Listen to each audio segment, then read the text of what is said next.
Morning, ladies and gentlemen. Welcome back for another episode of the Speak the Truth podcast. My name is Matt Tardio, and special guest is back in the house, Nate Vance. And if you guys missed last night's show, I don't know what to tell you other than you need to get your butt back over there and go watch it. Some of the most ridiculous crap ended up coming. You know what? We should just show that one clip because it's absolutely hilarious while we're waiting on everybody to roll in. Yeah, if you guys missed it, I should probably just play that clip because it's hilarious. I'll try to keep it PG-13 today. Yeah, you know what? Yeah, I'm going to not play that clip. That way I don't just automatically demonetize this before we even get going. Hey, good morning, Sinner. Welcome into the freaking house, everybody. All right, so we've got some big things that are actually going on around the world. Mm-hmm. Like, what did we see? That looks like peace talks are failing over inside of Ukraine. Mm-hmm. Peace talks definitely failed over inside Gaza. Well, yeah, and who would have seen those two things coming?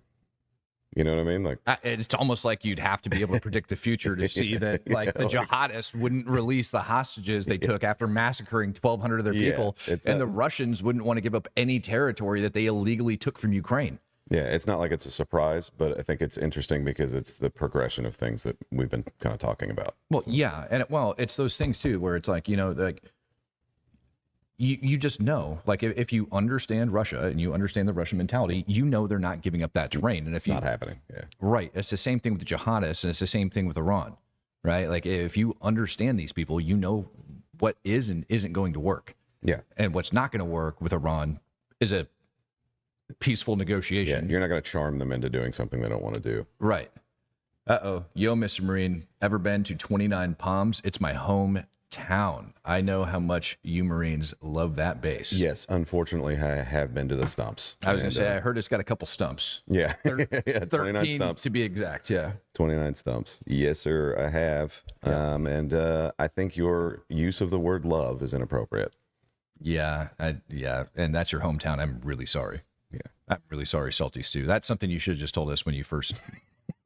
Yep. You should have just let us know that. All right, so let's go ahead and get this first clip up on the screen and start playing. This is going into the, well, I'll just let it play for itself. You're going to see. You have said in the past that you are worried about allies growing closer to China as a result of your tariffs. And this week we saw Chinese President Xi Jinping visit with 3 of our allies. Should you be worried that they're growing closer? No. Nobody can compete with us. Nobody. You said that you have a good relationship with President Xi. Why not pick up the phone and call him and make a deal? Oh, we're going to make a deal. We'll have a deal. I think we're going to make a very good deal with China. Do you guys reach out to him and call him? I think that you will see we'll make a very good deal with China. Mr. President, you will say. Okay, so yeah, we're going to make a really good deal with China, Nate. I don't know if you know this or not, but you brought up a very interesting fact last night. Mm-hmm. And it had to do with the amount of Chinese ships that were being built. Can you kind of talk about that again? Yeah, so I think currently right now, and forgive me if my percentages are off by a percentage point or two, but I think they currently account for 53% of all the merchant shipping being produced globally. So they are dominating the globe right now. The United States produces 0.03% of the ships. We're talking about the ships, right? Yeah, that they have merchant ships, right? So these are ships that are carrying goods through all over the world. The Chinese makes the overwhelming majority of the planet's share of ships, which if you're then restricting shipping lanes and forcing ships to go further, you need more of them to get around those longer distances. And so they're going to produce more. So you have to produce more to keep the supply lines the same. You know what would really hurt? What would really hurt China? A tariff on shipping. I mean, maybe not just a tariff on shipping. Or a tariff on ships themselves. But how about we end up saying that, you know what, like these Chinese-built ships that are out there floating around, what if we just put a brand new fee on every Chinese-built ship that docks at a U.S. port? Yep. And today, it looks like the U.S. government announced exactly that. So now there is going to be new fees, new port fees, if the ship was built in China and it's trying to dock here in the United States of America. Yep. That's a massive amount. So when it's almost like we kind of know what we're talking about sometimes. Well, it's not even just that, right? Because that's not just gonna. I don't know how that's gonna affect like the China in general. Mm-hmm. If they're built in China, I'm assuming it's Chinese companies that are operating those ships that are going around. So they'll flag them out of another country, right? And then they like come. Yeah. Right. But if you're going to the builder, that's what the origin of the fee. then it's kind of hard to get around. But so the idea behind it, and this is where it's debatable, the idea behind this is that like U.S. consumers, like large scale consumers of goods, they're going to have to find a cheaper route to produce, to get ships in dock and get their goods moved over to the United States. So it's intended to encourage the U.S. shipbuilding industry to kind of beef themselves back up. The problem there is deregulation in the United States, right? The regulatory concerns in the United States make it very difficult to build ships here. So we need to fix that. Okay, so let's go take a look at this here. U.S. announces plans to charge fees on Chinese ships docked at U.S. ports, is what it ended up coming out to be. And I think I saw that it was like not just owned, but also operated. So if the ship is owned and operated over there out of China. So U.S. has unveiled plans to impose new port fees on Chinese ships, saying it aims to revive American shipbuilding against China's dominant industry. So the idea is that we're going to push more here in the United States. God, can't be. And there is kind of a big push by this administration to kind of bring our shipbuilding capability back. Okay. So it's something that we just let atrophy almost to nothing, right? Yeah. And part of that is you have to have a civilian shipbuilding industry to be able to keep shipbuilders employed in between when they're building aircraft carriers and destroyers and things like that. So the latest announcement backtracks from proposals floated in February to charge China-built ships up to $1.5 million per port call, which has promoted a widespread industrial backlash. Ships and shipping are vital to American economic security. Yeah, dude, that's a hefty fee per ship. The Trump admin's actions will begin to reverse Chinese dominance, address threats to the U.S. supply chain, and send a demand to signal for U.S.-built ships. Great. We would be able to undercut them a lot, but at the same time, dude, like that's gonna put a strain on our economy, I would think. It could. So that's the binary debate with tariffs, right? It is kind of a tax on things, right? So the consumer ends up paying those fees. That's right. Ultimately who does it.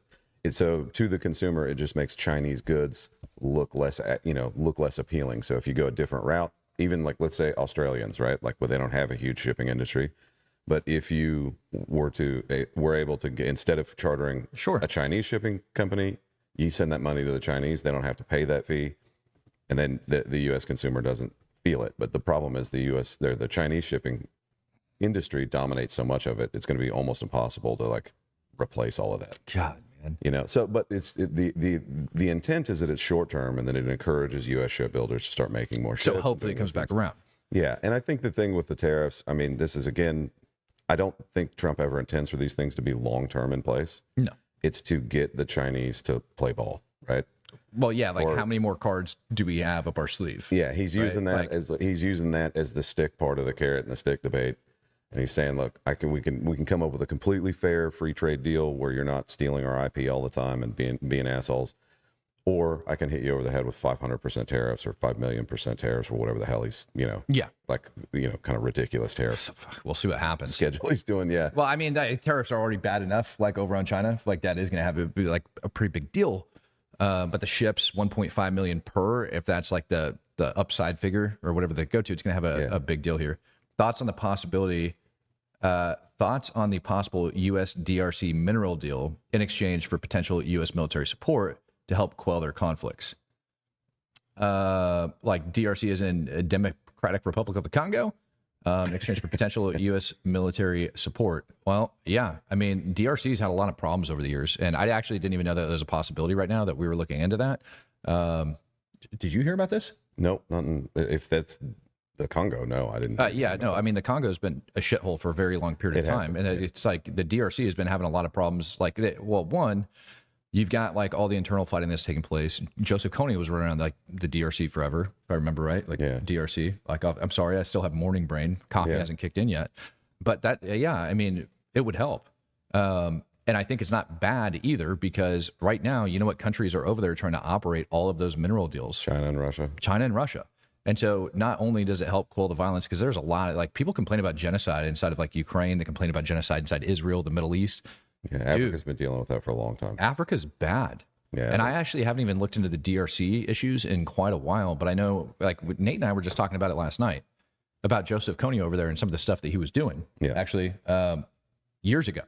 to where he was going over and he was freaking like the man would literally steal children because he thought that he spoke directly to God. So he would go into these different villages, raise these freaking kids. They'd go in there, they'd rape, they'd pillage, and kill and take whatever they want. And then they'd have the kids move forward and assault the next village, right? So they'd take the kids and they'd have the kids up front. Like when we talk about child soldiers over inside the Middle East, like it doesn't compare to this. No, they had like entire armies. An They were entire 12-year-olds. army, right? Yeah. Then they drug them. I remember that they would give those kids drugs. Oh, I'm whether sure. it was cot or cocaine or whatever the hell they were giving them to kind of spin them up and get them ready to fight. Well, caught, and then like the world's largest drug dealer at one point in time, if I remember right, was it the Queen of Djibouti or the King of Djibouti? I forget. Just for the amount of cot that gets flown in there on a daily basis and how quick it's distributed around the country. Holy hell. It's crazy. Yeah. All right. So if Tardio goes to war with pants, shit is real. Good morning. You know, we had a dude one time. I gotta play this clip though. That just reminded me. Yeah. We had. This is how you know when people love you. Yeah, we needed QRF one day. Yeah. We were already strung very, very thin, and I mean like really, really thin. Yeah. And we were at a combat outpost, like very, very forward. We had multiple vehicles out, and we were moving on to like the third village after like doing this shit and chasing these guys down. And yeah, man, when QRF finally got out there from our camp, because it's not like there was anybody else, we had basically the 4 towers that were manned and somebody sitting on the radio inside camp. But we weren't that far away. But if they'd have known that, we'd have been SOL. But the guy gets there and he's got like his freaking boxers on with like body armor. And I just remember looking at him like, dude, there's always time for pants. Yeah. Like you can put pants on. It's okay. Like there's always time for pants. Emergency. Had to Yeah, go. I appreciate it, man. Like, but yeah. Okay. All right. Here we go. You waved off an Israeli attack on Iranian nuclear facilities. Can you comment on that? Is that accurate? And they say the attack is what? That you waved off an Israeli plan to attack Iranian nuclear facilities. I wouldn't say waved off. I'm not in a rush to do it because I think that Iran has a chance to have a great country and to live happily without death. And I'd like to see that. That's my first option. If there's a second option, I think it would be very bad for Iran. And I think Iran is wanting to talk. I hope they're wanting to talk. It's going to be very good for them if they do, and I'd like to see Iran thrive in the future and do fantastically Angel Paste well. Miracle Cream? I know the Iranian people. They're We're not advertising for Angel Paste Miracle Cream. Listen, man, you know, you think you got a good clip and then you play that and it says Angel Paste Miracle Cream. Okay. So yeah, one key takeaway from that was it was like 2 weeks ago, Netanyahu was complaining that Joe Biden, he blamed not being able to bomb Iran on Joe Biden. Right. He never once mentioned that Donald Trump asked him not to do it. Yeah. Not one time. Now we're hearing Donald Trump ask him to hold off so that they could go and do this deal or try to make it happen without bombing the shit out of him. Yeah. You know, and it's also interesting because I'll just throw this up there while we're at it. This would be the IAEA Director General who ended up arriving at the frickin' nuke facilities to talk with the Iranian nuclear director today. Yeah. Right. So he's over there. So as this guy's on the ground, it was something that like Nate and I were talking about earlier. As this guy's on the ground over inside of Iran, they're not a snowball's chance in hell we're going to be bombing them. Yep. So that's going to, again, further delay. But it's actually a good sign, number one, that this guy is in there. Right. But it's also one of those signs where it's like, is this kind of a last ditch effort? Because the next video that we're about to play about Iran and their freaking like their nuclear facilities, it's pretty real. And it's pretty broke down, and it shows kind of like what they've been at and where it's at and why it's going to be so hard for the U.S. Because we have been, and we're going to go talk about it here in a sec, the amount of like munitions just in the last 24 hours that have landed over in Iran, it's almost like we're down to H hour. You know what I mean? Like it's well, this video you're about to play sends a signal too, and I'll talk about it after we get done watching it. But okay, kind of tells me something. Okay, well, yeah, let's put that video up then. Let me get this video up on the screen here. Here we go. Let me get this video up and playing. It's a little short video, but we're gonna get it up and we're gonna let it run for you guys. And I'm actually gonna pull my beautiful face and Nate's beautiful face off this for you guys while we are watching this video. So say bye-bye, Nate. Bye. Fordo, Iran's key underground uranium enrichment facility. In the heart of Iran can be found a complex vital for developing nuclear weapons. 24 kilometers northeast of Qum is the Fordo fuel enrichment plant. The fuel, being uranium, with the capacity to be enriched to weapons grade levels of 90%. This is the support site outside the underground enrichment facility. Satellite imagery as of 2024 shows construction has been completed for a new building across from the National Vacuum Technology Center, critical to the gas centrifuge program. Enrichment of uranium-235 occurs in gas centrifuges by removing uranium-238 and is conducted inside this former IRGC missile base. This is how Fordo is designed based on the captured nuclear archive documents. With uranium stored in 48Y containers before enrichment, 10 new IR-6 centrifuges according to an IAEA report, and the storage for UF6, weaponized uranium hexafluoride. There's a fourth gated structure at the rear of the mountain, possibly another access tunnel. Outside of Fordo is a salt lake called Holzi Sultan, and from the air over this salt lake we can see the Fordo uranium enrichment facility. Inside these mountains are the underground centrifuges with the support site outside. On January 12, 2025, Iran's Channel 2 aired an extensive air defense drill at Fordo. Systems such as the Kavosh radar and MIM-23 Hawks were displayed up close. 3 batteries of MIM-23 Hawk surface-to-air missiles are outside the main gate. At least 6 anti-aircraft guns are spread out across 3 separate fighting positions, and a second strategic air defense site is located 10 kilometers east. Shown to have a Hadi engagement radar and a Kamin 2 battery. Footage from the drills also shows a Khordad 15 launcher connected to a Najm 804 acquisition radar, which can detect targets out to 150 kilometers. We can view this missile defense site from the top of an ancient caravanserai. The platforms for missiles and radars on flat open terrain can be seen in relation to the southeast section of the Fordo nuclear complex. A fourth point air defense site is 9 kilometers west of Fordo off of Highway 7. The Iranian state media reporter explains the purpose of these antiquated systems. همچنان حملات پهپادی از کار انداختن سامانه‌های پدافند موشکی سایت اصلی فوردو ادامه داره. اینجا سامانه‌های ارتفاع پس در حال مقابله با پهپادهای انهدامی هستند. Short-range air defense missiles like the Majid system are also deployed. While the long-range missiles such as the Hawks can hit targets out to 45 kilometers, the Kamin 2 has an operational range of 100 kilometers. I don't know, man. What do you think? What are your thoughts on that? Who is that research group that like who? Alma. Alma? Who funds them? Good question. I haven't looked into it, but they do a really good job. Yeah, they do like almost too good of a job, Right. which makes me think maybe they're funded by somebody, you know. Probably the Jews. Yeah. Yeah, because the Jews control everything. Yeah. Well, I'm not going that route. I'm not touching that. It's a joke. It's I know. Yep. But you know, depending on who funds them, this kind of reminds me of the stuff that you start to see before administrations are like, this is why we're going to do what we're going to do. Right. Right. And the fact that it's coming out now, you know what I mean? It's so detailed, and then there's a lot of information in there that most OSINT people wouldn't be able to get their hands on. It kind of reminds me of those like pre-Gulf War briefings, you know, where it's like, this is what we're dealing with, and this is why we're going in. Well, and that's the other thing is so Alma Research Institute, while you bring that up, ran by a private philanthropist, the Galia Foundation. Okay. No, and I'm just curious if it's a government, you know, if there's any government funding. Northern Israel. Yeah, well, there you go. I told you. Yeah, no. You didn't want to believe me. The Galia Foundation, it's just, a development organization focused on projects in Northern Israel. Yeah. Donations to Alma are processed through Galia, which is recognized for tax purposes in Israel, the U.S., and UK.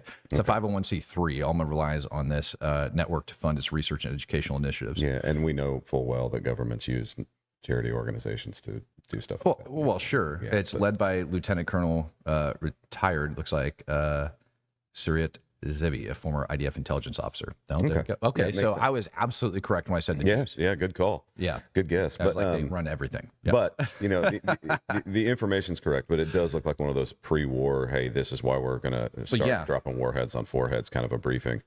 And that is the second video from Alma that I've seen that's actually talking about the nuclear weapons facilities and what they actually have over there. And I think the other thing, let me get this video back up and get both of our faces back on the screen, because I think it's important for people to also see this portion of it when we go back through it. Area defense assets, I really don't care about. Those are some of the first things that are going to get taken out by the stealth bombers and those shit. are going to die. Yeah, those are going down. But also I don't think a lot of people realize like those guns, not such a big deal.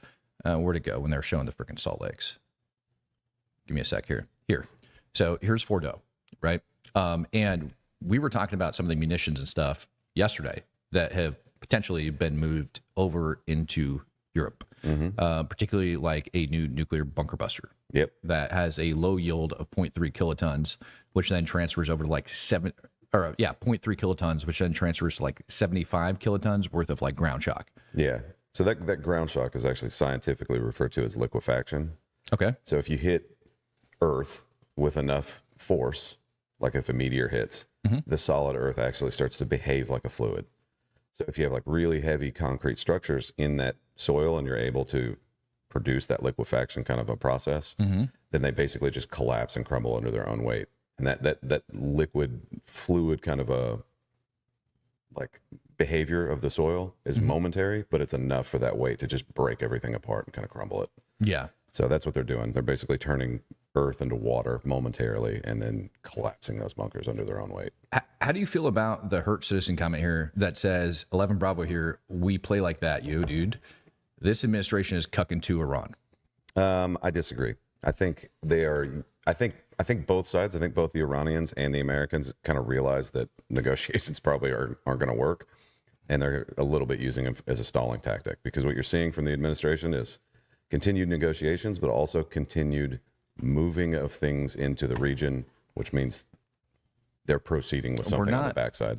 Thank you. Yeah, we're not sitting around playing games because we have too much hardware over there to say that we're cucking to Iran. Yeah. And that's, I mean, personally, that's my opinion because number one, we've got all of the B-2 bombers down in Diego Garcia. And I think you said yesterday it was up to a third of our fleet, if not more. It's 33%. At least. Yeah. At we least. have 18 and there's 6 of them that we know of. That we know of, plus how many are operational. So I'd put it somewhere between 40 to 50%. Yeah. And that's a lot of strategic bombers sitting over in just the B-2 fleet.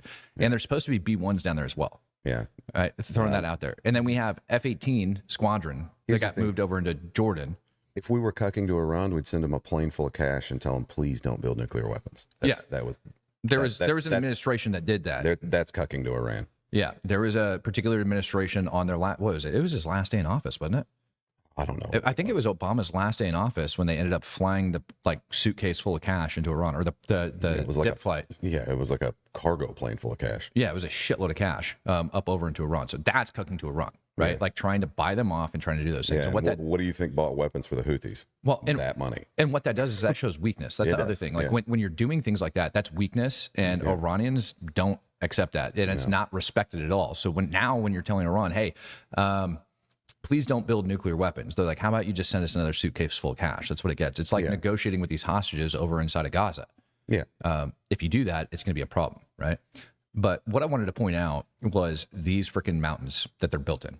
And like, if you take a look at the mountains that are kind of up on there, that's some serious shit to get into, to be able to like break down. Dealing with these mountains in particular, like hard ass mountains like these, like God only knows what they actually consist of, but it doesn't matter because once you get into the solid rock of them, it's just solid rock. Granite, rock, whatever, it's just a huge pain in the butt in order to get through those things. And we have moved, allegedly, some of those brand new 30,000 pound bunker busters over there.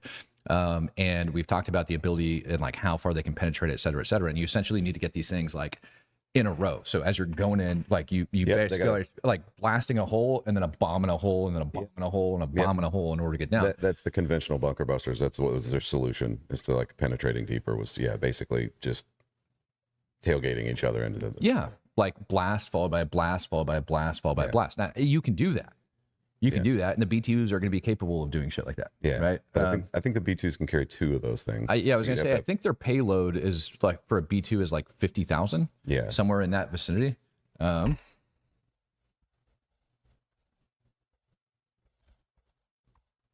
Let me double check that. I'm almost positive they can carry 2 of those big conventional bunker busters, the 30,000 pounds. 30,000 pounds a pop. I think it goes up. Yeah. So max payload of 40,000. So it can only carry one. Okay. Yeah, so you'd have to have multiple Right. B-2 bombers for one target.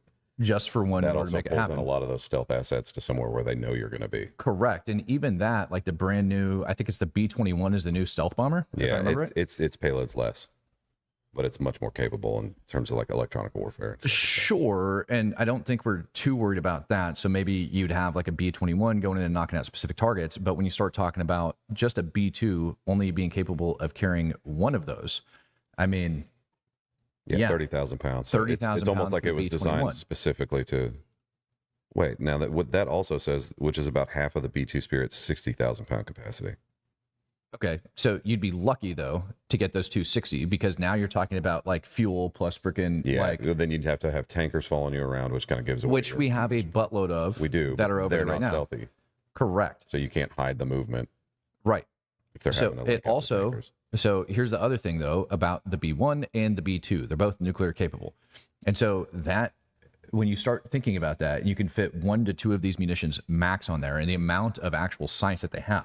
Yeah, Because now you've also got to talk about turnaround time Yep. on those. So even if you have 6 that are directed at one target, and we haven't done this before, yeah, and so what are the effects on target going to be? How do we determine the effects on target when you go in there? Yeah. And really in a situation like this, you don't want to have a guesstimate. You want to. you want to know? Yeah, well, it's like in the explosives world, we have a saying Yeah, like P for plenty. Yeah. right? And for those of you that don't know, it's a joke because Yeah, it's basically. well, it it's- goes down to like the math formulas, which is like like if you're in a rush and you're like, I got to blow this door. How much Yeah. explosives do I need? Well, rule of P for plenty. P for plenty, I'm right? pretty You sure a just get the pound will fuck do away. it. I'll do 10. You know where that comes from? Is like the math formulas that actually go into it. So it's always like, let's say for a tree, P, all right, Yeah. like the amount of explosives you're going to need, all right, Yeah. and weight of TNT. P equals the diameter squared divided by 40. Okay. Right. So the diameter squared of the tree divided by 40 ends up giving you like the pounds of explosive that you're going to need in order to do it. So it's like P for plenty. Yeah, yeah. Right. But yeah. So when it goes down to actually like blasting those freaking nuke sites, you're going to want something big. And I think if you take that conventional 30,000 pound bomb and you start flying those freaking suckers like right behind each other, Yeah, and you've only got 6 freaking B2 Spirits that are down there that we know of. yeah, Well, you've just taken, 3 of them for one target, basically, because you're Exactly, yeah. dropping them on. Or maybe you have one and then you're trying to slam down with all of these like 2,000 pounders behind it, or 5. Like it doesn't really make sense when you start thinking about the refueling options that they have to do, and then the amount of freaking circles they have to make yeah. to go back and forth. So now you're race one- tracking. And then once you hit that first target, if you actually smash it, you've tipped your hand. They know what's happening. Right. And so when So you they start moving assets around and getting rid of shit, and Right. hiding stuff. So All right. So 11 Bravo here. Yeah. I don't think we're cucking for Iran, my friend. Kenneth, viewers, we have B-52, A-10, F-35, F-22, F-18s, B-1, B-2, B-117, B-21, U-2 carrier, and 2 carrier strike groups. Okay. So I agree with most of that, right? There is the Ohio sub that's in the region. But the deal is, as far as the B-21, unconfirmed. And I feel like the nuke sub is also unconfirmed. unconfirmed, but highly likely. Highly likely. And I don't even think it would be one. I'd say we have like multiple. We probably have. Yeah. Yeah. So just out of question.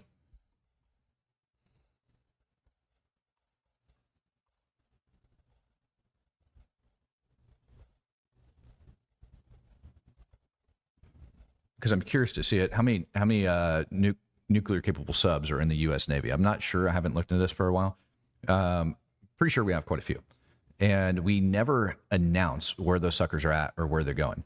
So yeah, we have 14 Ohio class subs. Yeah. So basically, Which is I think quite a they have one per carrier group, and then a few extra for maintenance and So you can assume that we have at least 2 in there, I would guess. operating somewhere in the region. And if I was to throw a freaking guess on where they're hiding out, I'd say there's at least one sitting down at the bottom of like the Arabian Sea, just hanging out right. I'd say there's one on either side of the Strait of Hormuz.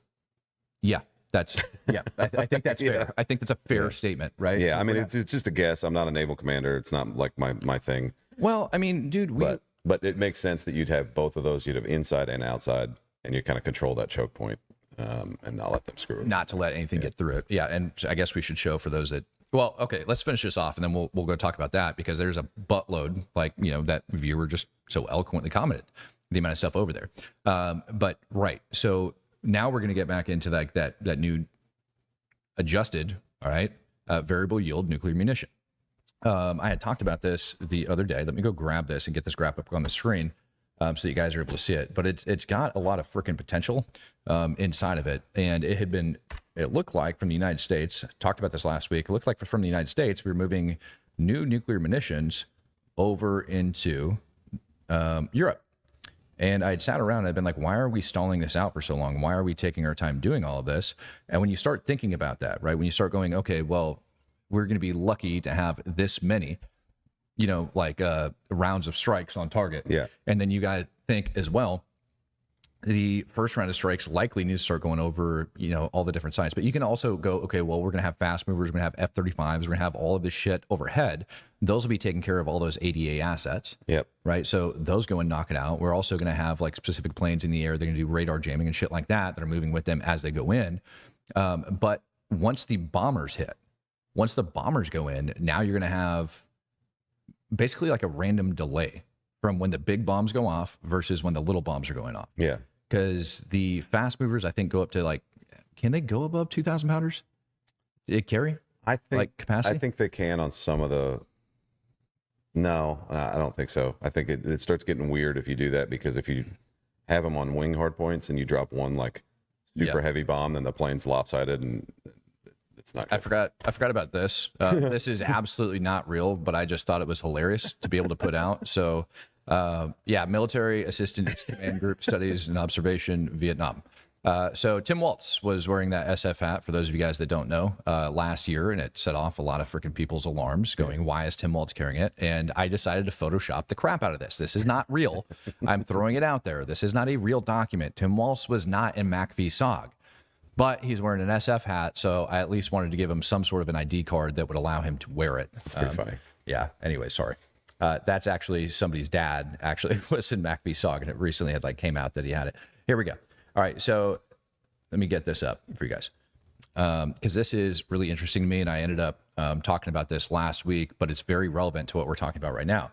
The B-6111 is an Earth-penetrating nuclear weapon, has 400 kilotons. It went into service back in 1995 or 1996, and then we had the B-61 Mod 12. Okay, so what the deal is the United States government has been working towards not having their basically not creating new nuclear weapons because we don't want to freaking piss off. We don't want to create right Cold War 2.0. Right. And so this right here, okay, this little munition right here, this is the B-61. All right. And I believe that was the Mod 11.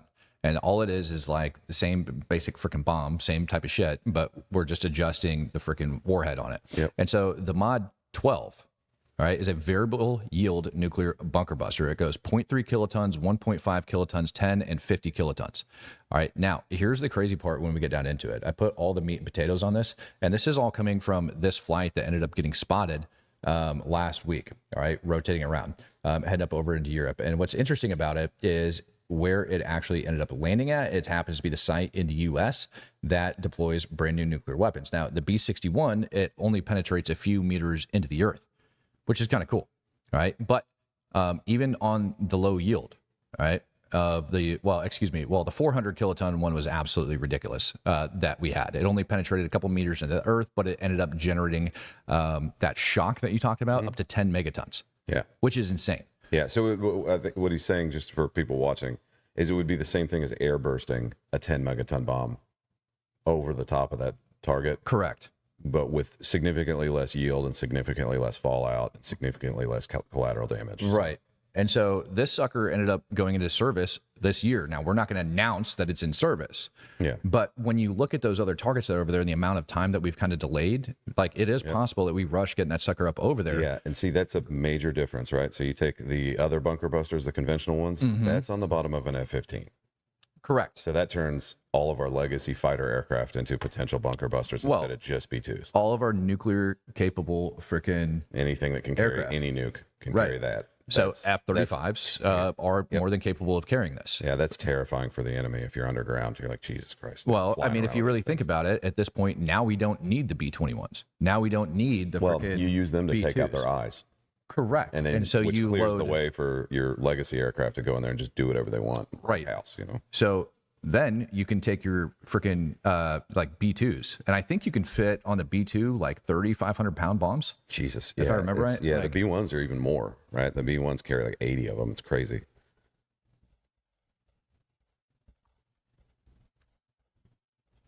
Yeah, so we're going to check that real quick because at this point now you're using aircraft with they are 80. up to 8,500 pound JDAMs. Excuse Jesus. me. So you can put 80 500 pound JDAMs on a B2. Now this starts to make a little bit more sense when you start thinking about the amount of freaking like rotation these guys are going to have to go back and forth. Oh, let me finish this up. By the way, let's finish talking about this before we get into it.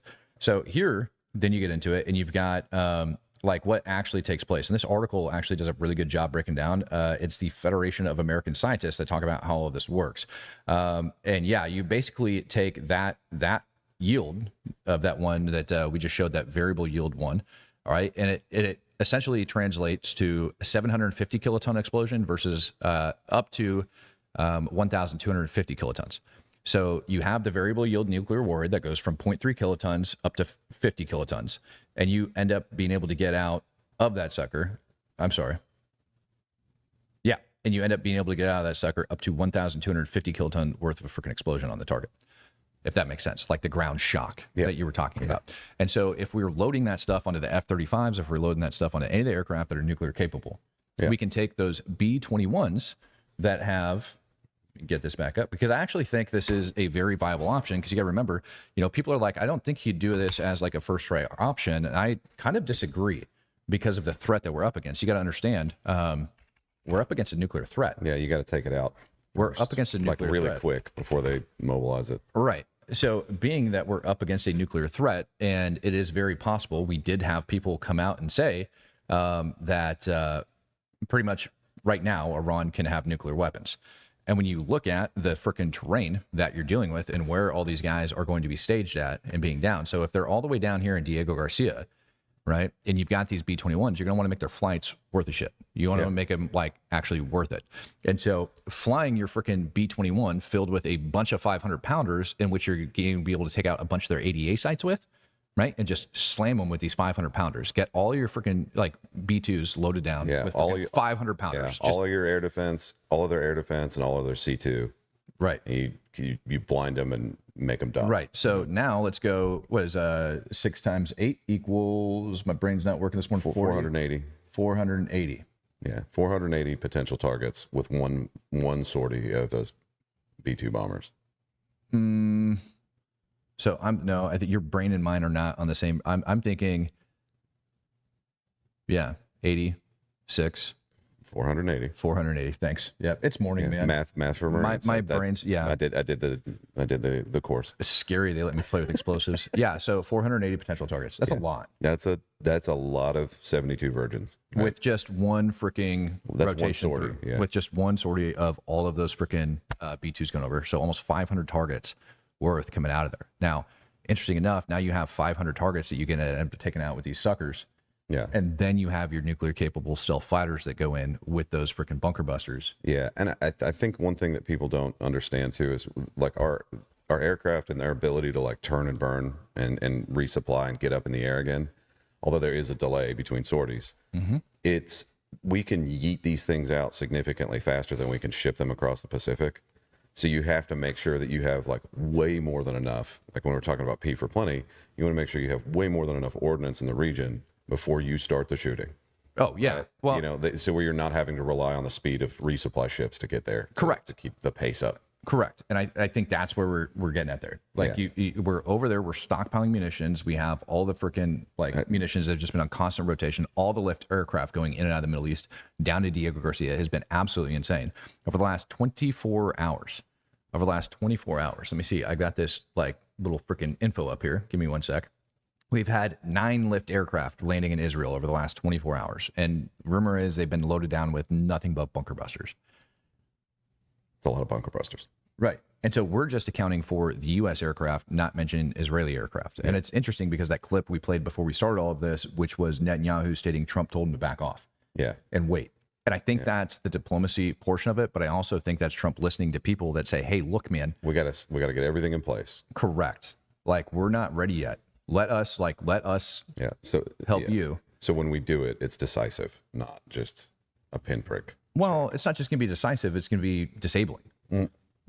That's what I mean by decisive, right? Like it really legitimately cripples their ability to produce nuclear weapons. I think it's more than that.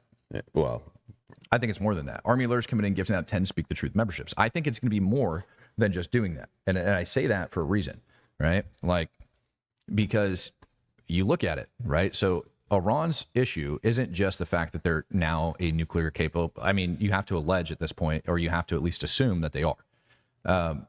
You can't have a country like that. Let's say you even put it on a 50-50 shot now that this timeline has elapsed, that Iran is nuclear capable. yeah. Well, that sucks. Even at a 50-50 chance, I don't want Iran to have a nuclear weapon. Right. They're freaking insane. Yeah. If they have them right now, they don't have like enough to be globally where they can reach, like Russia, where they have thousands, right? Right. So the key is even if they have one or two, like smash everything now before they start building more and more and more, and then it becomes a significant problem. Right. So here's my thing, is what Iran was able to accomplish without nuclear weapons.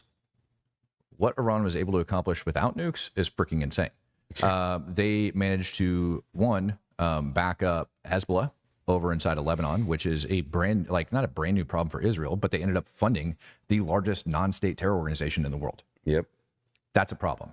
There was up to 120,000 fighters rumored to be inside Hezbollah at the start of this conflict, which currently, allegedly, the Lebanese government is now saying that they're going to dismantle or disarm. Yeah.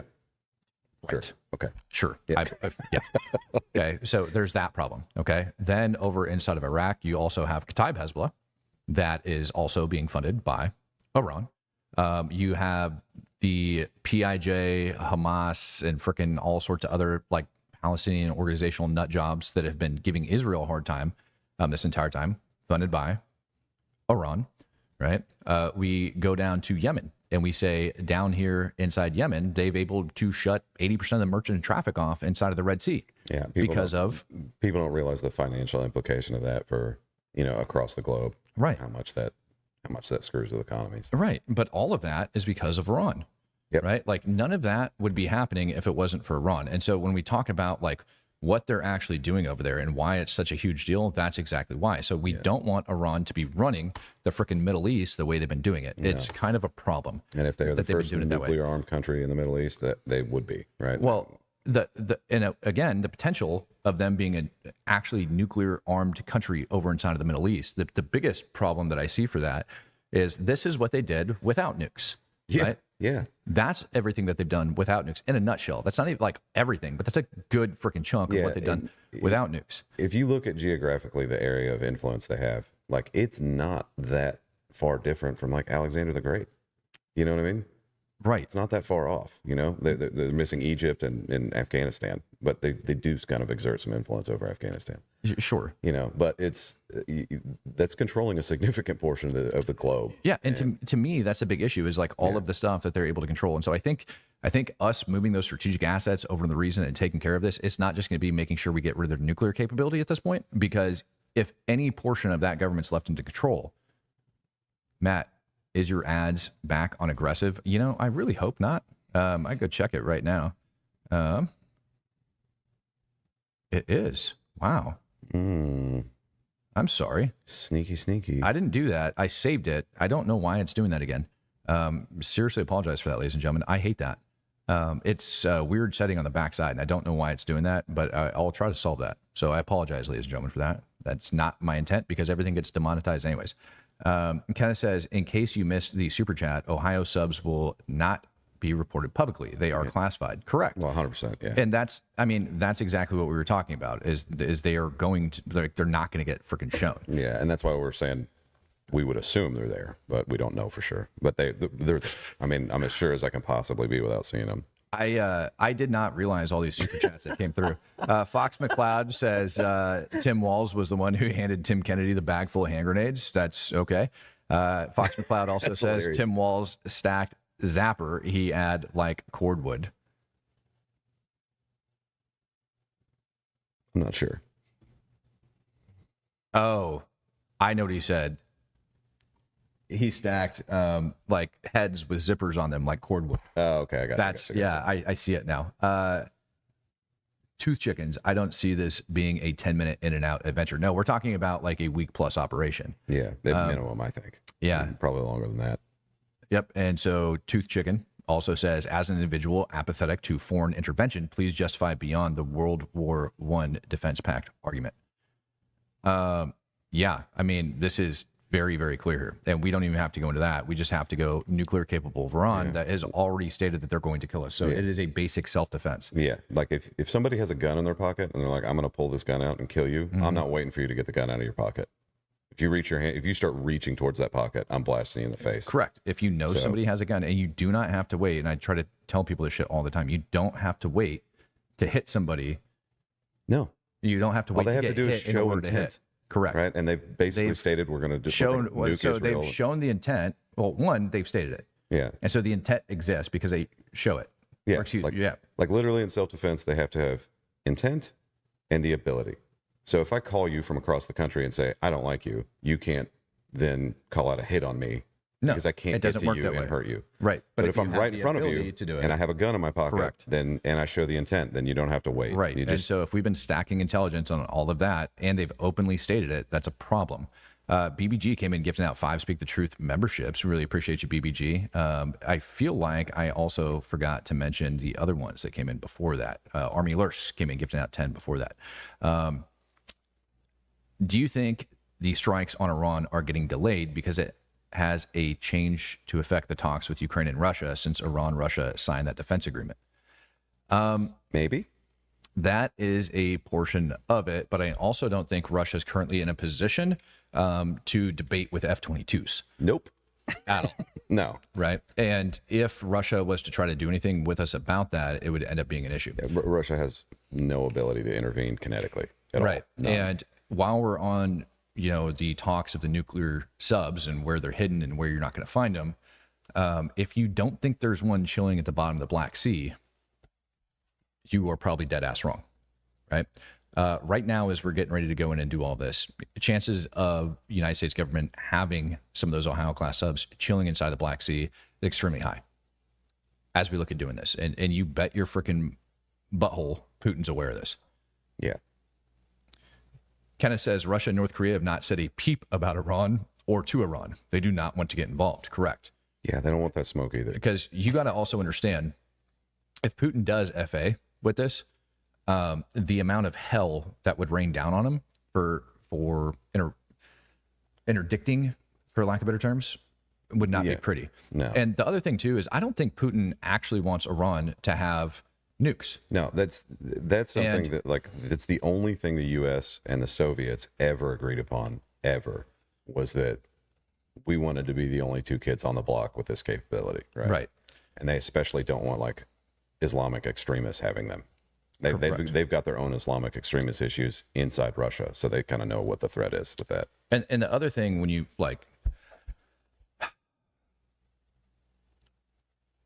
they had been buddies over inside of Syria. You had Russia that was backing up the Assad regime, and also Russian Spetsnaz that were hanging out with Hezbollah fighters for the last 10 years.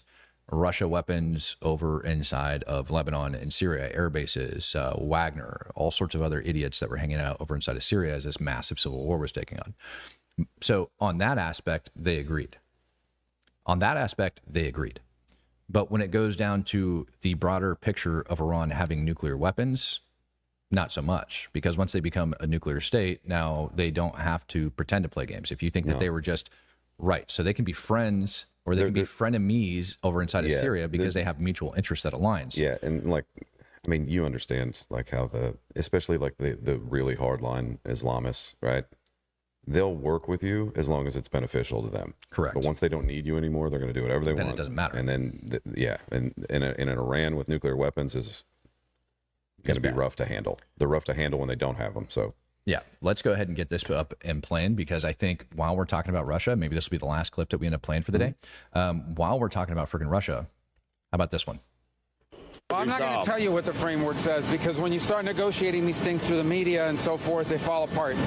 And it's a broad framework. It's a framework that gets us into a position to see, look, there are going to be differences. There's no one saying this can be done in 12 hours, but we want to see how far apart it is and whether those differences can even be narrowed, if it's even possible to get movement within the period of time we have in mind.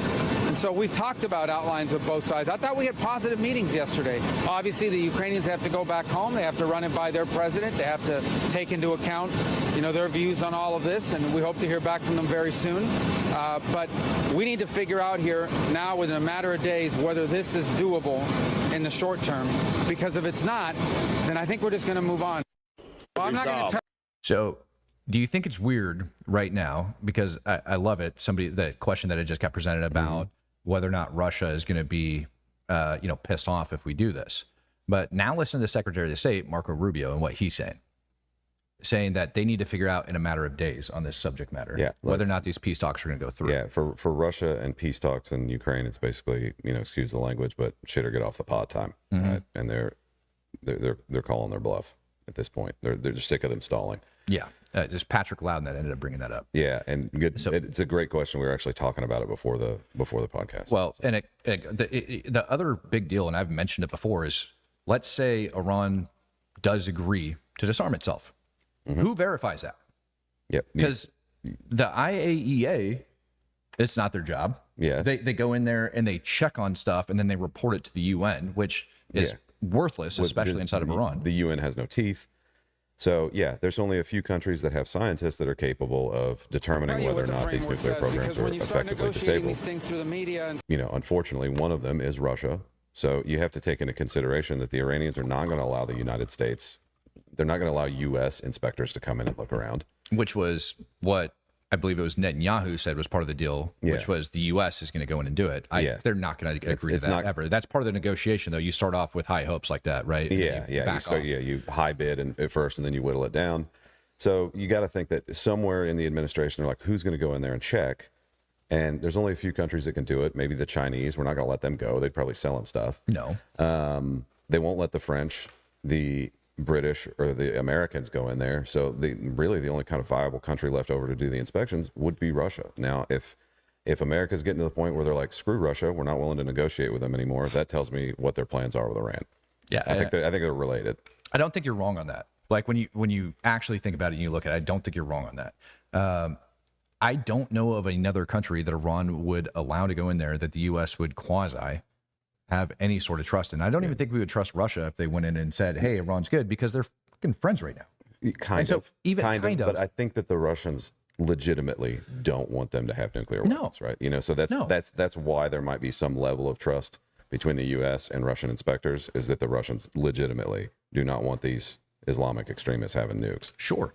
And I mean, this is just a highlight reel from Gaza over the last 24 hours that I decided to put up there. And I think it's just worth noting that all of the negotiations failed. So obviously, Israel's delayed plans for Gaza are about to go into effect.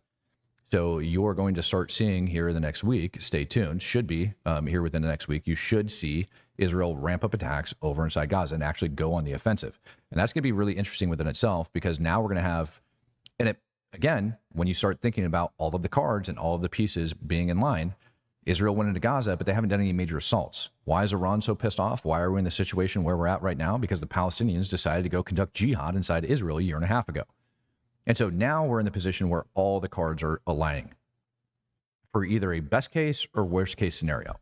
Yeah. Which is why we move so many assets into the region. And it's almost like it had to have been pre-planned this way, right? Like we're delaying all of this bullshit. Yeah. Waiting for the peace talks in Ukraine to fail, Iran to fail with its nuclear talks, and Gaza to fail with their peace talks. Well, I mean, using negotiations to kind of kick the can down the road where you can maneuver things into place is an age-old tactic, right? That happens all the time. So you're like, no, we don't want this, but also I'm moving 3 carrier groups into your backyard, So I think that's what's going on. Yeah. Yeah, I mean, and also I think that this administration is like, look, man, like almost like Mattis when he was like, I'm begging you with tears in your eyes. If you hurt my Marines, I'll kill everybody. I'll kill every last one of you. I come here in peace, but I'm begging you with my tears in my eyes. Yeah. And that was a quote from Iraq. Yeah. And I think it's similar to that, where they're like, look, we're going to try to offer you every available off ramp to violence, but if you don't take that off ramp, we will give you more violence than you ever bargained for. I would agree with that statement. Dylan Dunker came in gifting out 5 Speak the Truth memberships, and unfortunately, you have to have that level of violence in order to get them to actually listen. Yeah, and that's the exclamation point on the "we want peace" is if you don't want peace, then I'll pound your head into the pavement until you stop moving. And we have to actually follow through with that because that's that whole peace through strength part. Yep, that's it. So yeah, Hamas rejecting that, and then probably the last thing to touch on. I lied. There's one more thing we're going to touch on. Is this video right here? Let me make sure it's muted when I start playing it because it doesn't really matter. Over inside of Syria, looks like a bunch of U.S. troops are now withdrawing out of Syria and they're heading back into Iraq. All of this is unconfirmed. These are from individual reports on the ground. Obviously, there's 2 CH-47s or Chinook helicopters over there that are flying out. So it's lift aircraft. It's not freaking like, H-64 Apaches or anything like that are like guiding these convoys. They're just lift aircraft.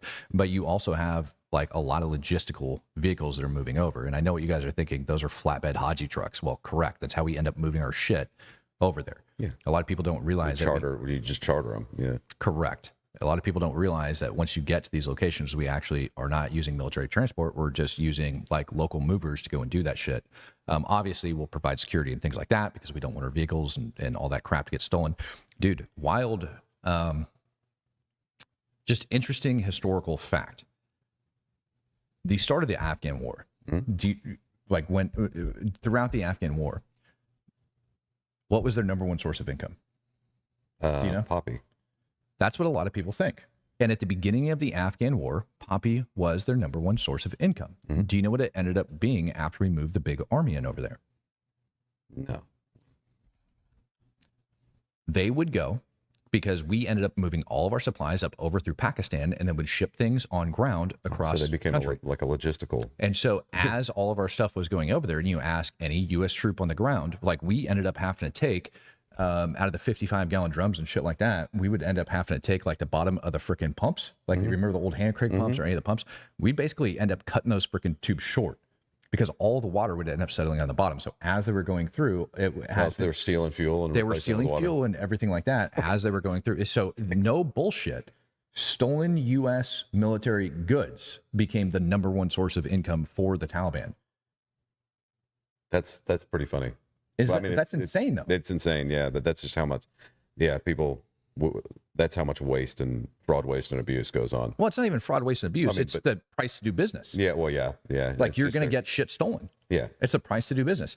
Kenneth, coming in with 5, he says, would Marines be boots on the ground since Trump doesn't need a vote from Congress to respond if needed? I don't think there's no point in putting boots on the ground for this. Yeah, the things that we're going after, we're not trying to seize and hold territory. We're just trying to break stuff. Yeah. JS Mills says, I'm telling you, Diego Garcia is going to be for Yemen. Okay. Well, the 2 strike carrier groups over there are doing a pretty damn good job on it. And if we really wanted Diego Garcia just to be for Yemen, we've had a couple B-2s allegedly that have been rolling over top of Yemen from time to time, but not a lot. We don't need 6 B-2s for the Houthis. No. You don't need the ability to action 500 targets. No, that's not for them. No, that's not for them. That's not for a proxy group. We're going after the source. We're going after the big guns, right? Not to mention the A-10s and the aerial defense assets that ended up getting scattered across the Middle East. You're talking about moving an entire Patriot battery or an entire Patriot battalion relocated from PACOM over to CENTCOM. Yeah. That's a big freaking deal. Just to be able to do that. Not to mention all the ADA assets that got moved into Israel. Like they're planning on some sort of retaliation, or they're worried about them kicking off ahead of time. Yep.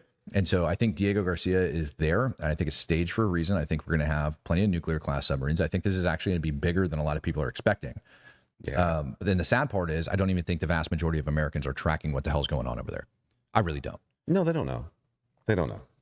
But I mean, in a way, I think that's kind of a good thing. If our military and government's doing such a good job about potential global conflict that you don't even have to worry about it, and you just go to your job, that's kind of an indication as to how good our military is. Well, So, like- or how shitty our media is because we're focusing on a terrorist that got deported out of the country.